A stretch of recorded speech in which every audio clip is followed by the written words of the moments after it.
Hi everyone. Welcome to my channel. This is going to be my first time trying to do a true crime video blog, I guess you call it, or a vlog. I'm just going to be discussing true crime, mainly true crime that happens here in Georgia. I'll be going over some cases that are solved, some that have not been solved.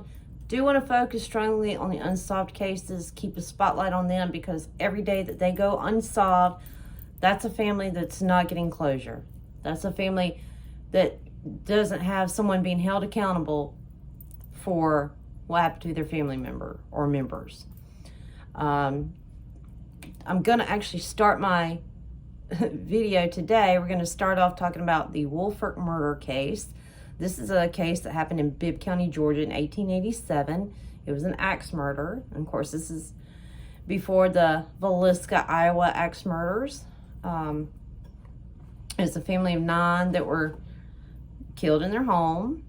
I believe the property is located next to the Beaver Oaks subdivision and off of Thomaston Road in Bibb County, Georgia, right off of Lake Toposophy.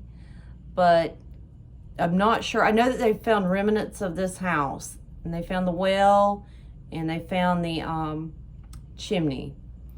But anyway, we're going to get into the background here of Richard Woolfolk and his family that was murdered, and the one that was not murdered and who ultimately was charged with the crime.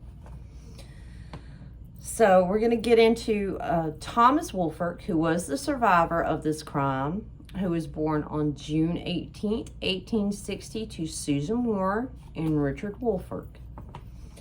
Susan Moore was from Athens, and Richard Woolfolk went to UGA, which is where they met up there in Athens.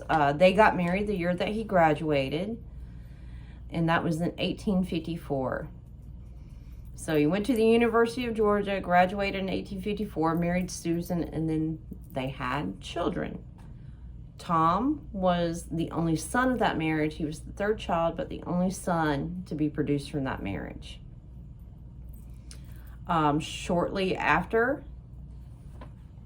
his birth, his mom did die, and he and his sisters were sent to live in Athens with a maternal aunt.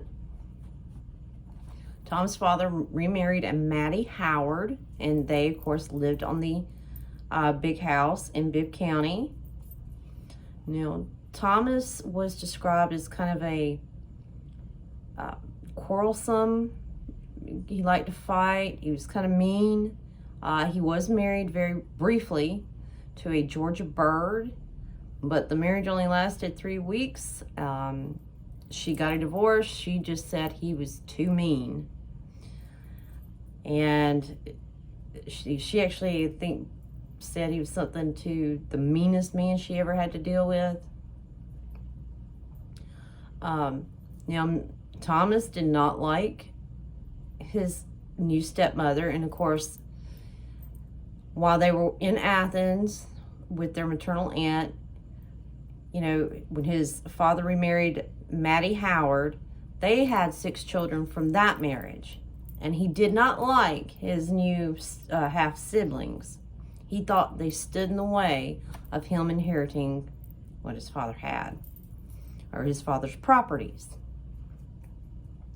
So tensions were very heightened at this time. So the murders actually took place between 2 a.m. and 4 a.m. on August the 6th, 1887.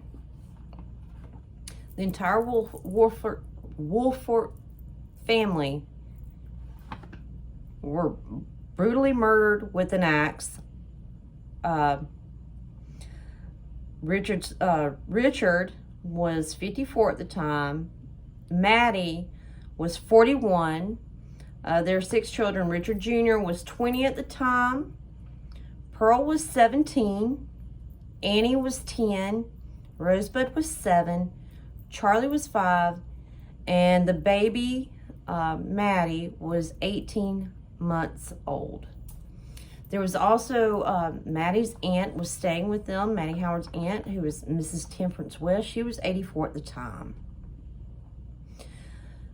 They were all murdered except for Thomas, and he claimed he got away from the murderers because he jumped out of a window.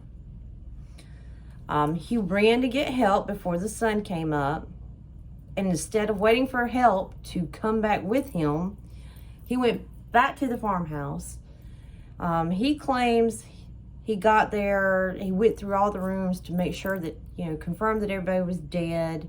Because that's what he told people. He said, my family is, they're all dead. My family's been murdered. And that I only got away because I jumped out of a window. But he went back. And he claims that he heard the killers leave through a back gate. He then washed himself and put his dirty, blood-stained clothes in the well. Apparently, they were found later. And of course, the people that he went to get help, they came and started noticing things were a little off. Thomas was not acting right. They don't really go into details about how he was acting. Just, I think mainly just what they're saying is he just didn't really show any emotion. And that he appeared more scared than, sad that his entire family had just been murdered with an axe. He started looking at his body and realized, well, he had a bloody handprint on his leg, and he hadn't washed very well because he had blood in his ears.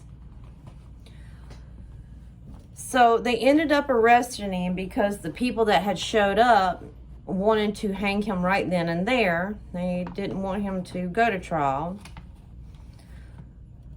So they arrested him, put him in jail, mainly to save his hide there and give him a chance at a trial. He did go to trial in the Superior Court of Bibb County on December 5th, 1887. The jury came back on December 15th after 12 minutes of deliberation and said he was guilty. And they sentenced him to death.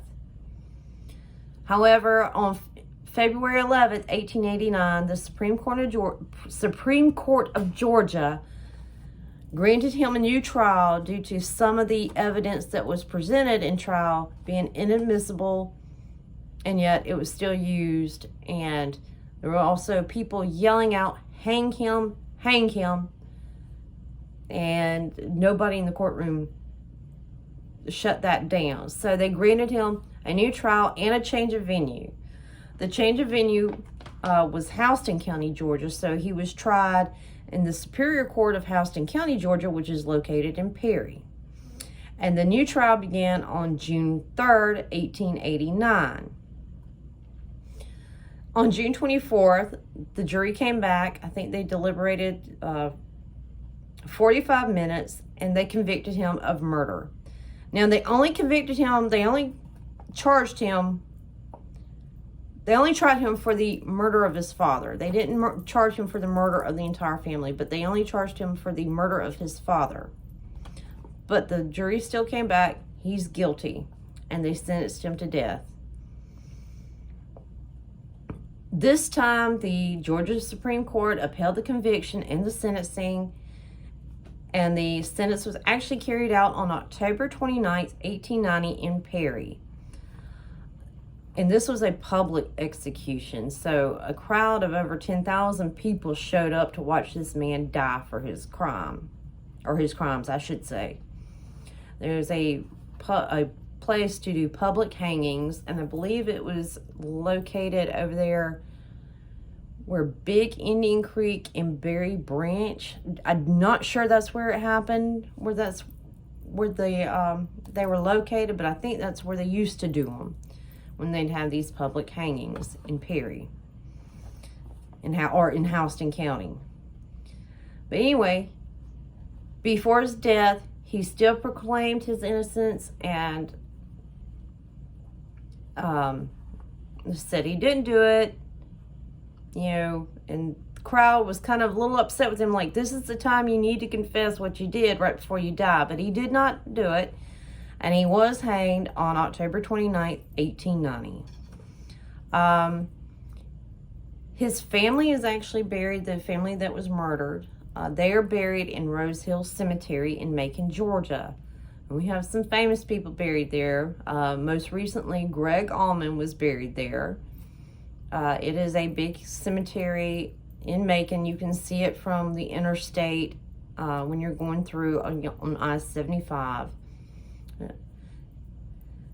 Mr. Thomas Woolfolk is actually buried in Pulaski County at a cemetery called Orange Hill Cemetery in Hawkinsville.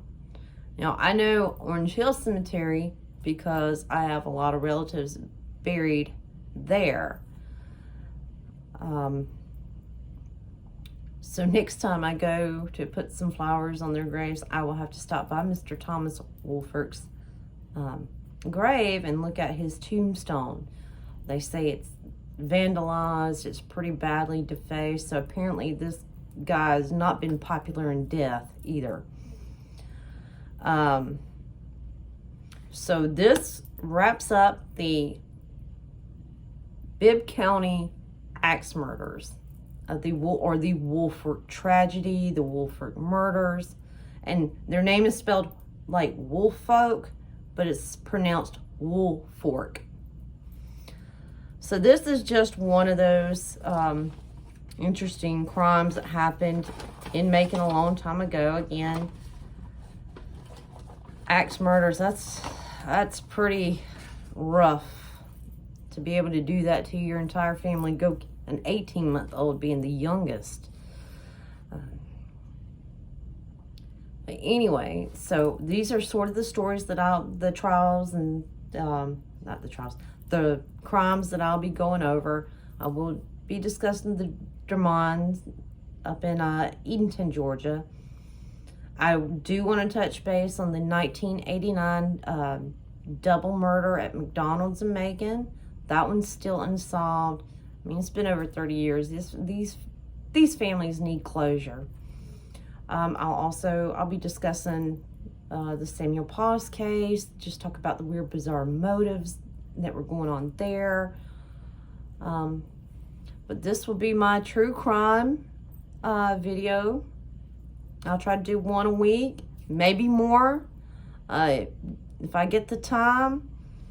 But I hope if you like true crime as much as I do, please like and subscribe, and we'll go over these cases. And again, this is my first video, so maybe I'll get more comfortable talking on camera as these go.